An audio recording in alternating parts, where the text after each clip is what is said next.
তো আমরা এখন দেখব বিষমবাহু ত্রিভুজ। এই বিষমবাহু ত্রিভুজটা যদি আমরা পারি তাহলে আমরা ত্রিভুজের যত ধরনের জমি আছে আমরা সবগুলো পারবো। এমনকি আপনি চতুর্ভুজকেও যদি আপনি ত্রিভুজ করে পরিমাপ করতে চান তাহলেও কিন্তু আপনি পারবেন। চতুর্ভুজকেও আপনি ত্রিভুজ করে পরিমাপ করতে পারবেন এই সূত্র দিয়ে, এবং সেটা অ্যাকুরেট হবে এবং সবচেয়ে ভালো হবে যদি আপনি এটা করতে পারেন।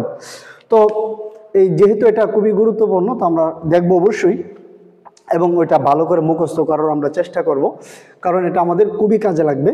তো আমরা চলুন বিষমবাহু ত্রিভুজের সংজ্ঞা দেখি এবং এটা পরিমাপ করা আমরা শিখি।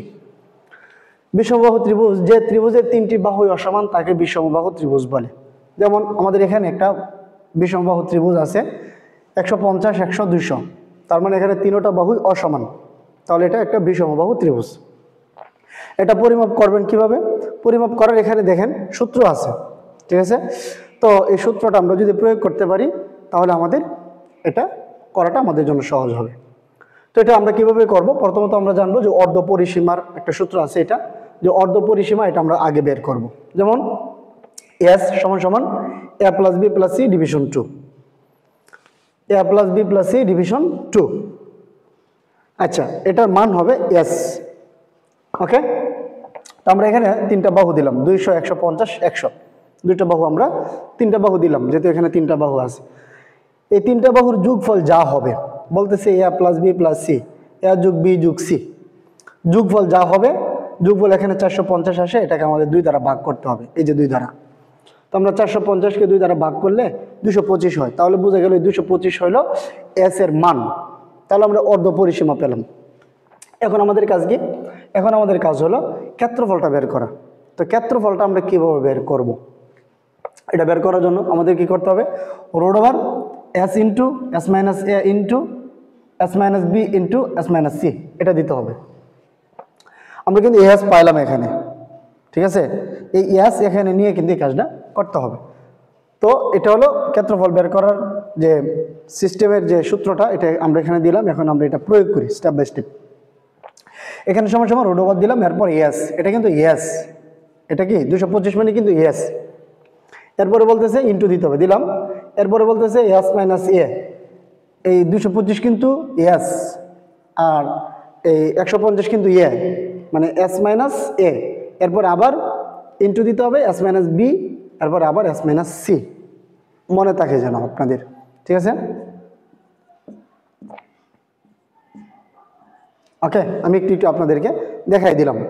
আচ্ছা, এরপরে কি করতে হবে? এখানে এস আছে। এখন 225 থেকে 150 চলে যাওয়ার পরে কত থাকে? 75। এরপর 225 থেকে 100 চলে যাওয়ার পরে কত থাকে? 125। 225 থেকে 100 200 চলে যাওয়ার পরে কত থাকে? 25। এখানে দেখেন সবগুলো আসলো, কিন্তু সাথে কি আছে? ইন্টু আছে। সাথে কি আছে? ইন্টু আছে। সবগুলোকে এখন গুণ করতে হবে। রুট ওভার কিন্তু উপরে আছে, তো সবগুলোকে আমরা গুণ করলাম। এই যে আমাদের সামনে একটা গুণফল আসলো, ঠিক আছে? তো এই গুণফলটা আসার পরে, তো এই গুণফলটা আমাদের সামনে একটা গুণফল আসলো। এই গুণফলটা আসার পরে এখন এটাকে কি করতে হবে? এটাকে আমাদের রুট ওভার দিতে হবে। এটাকে আমাদের কি করতে হবে? রুট ওভার দিতে হবে। তো রুট ওভারের চিহ্নটা এরকম হয়, আপনারা ক্যালকুলেটরে দেখবেন একপাশে। তো ওই চিহ্নটা তুলে আপনি এখানে সবগুলো তুলবেন, ঠিক আছে? তুললেই দেখবেন যে এখানে আপনার এই সংখ্যাটা আসবে 7261.84। এটা হবে বর্গ ফুট। এটা কি? এটা হবে বর্গ ফুট। এই বর্গ ফুট আসার পরে বর্গ ফুটকে আমাদের কি করতে হবে? শতাংশে নিতে হবে। আমরা জানি 435.6 দ্বারা ভাগ করলে শতাংশটা আসে। তাহলে আমরা ভাগ করলাম, ভাগ করার পরে দেখলাম যে এখানে 16.67 জায়গা। এখন এই যে আপনারা এইটা দেখলেন, এটা দেখার মাধ্যমে কি শিখলেন? যত ধরনের ত্রিভুজ আছে, ত্রিভুজ 6 প্রকার: সমবাহু, সমদ্বিবাহু, বিষমবাহু, সমকোণী, সূক্ষ্মকোণী, স্থূলকোণী। প্রত্যেকটাকেই যদি আপনি এভাবে দেন, আপনি অবশ্যই সুন্দর করে পারবেন। এমনকি যে কোনো জমি চতুর্ভুজকেও আপনি এভাবে করতে পারবেন অ্যাকুরেটটা বের করার জন্য, ঠিক আছে? তাহলে এভাবে আমরা স্টেপ বাই স্টেপ বাকিগুলো ইনশাল্লাহ শেষ করব। তাহলে আমরা ফাইনালি এই ত্রিভুজের যে বিষমবাহু ত্রিভুজটা যখন আমরা পরিমাপ করলাম, আমরা অনেক বিষয় জানতে পারলাম।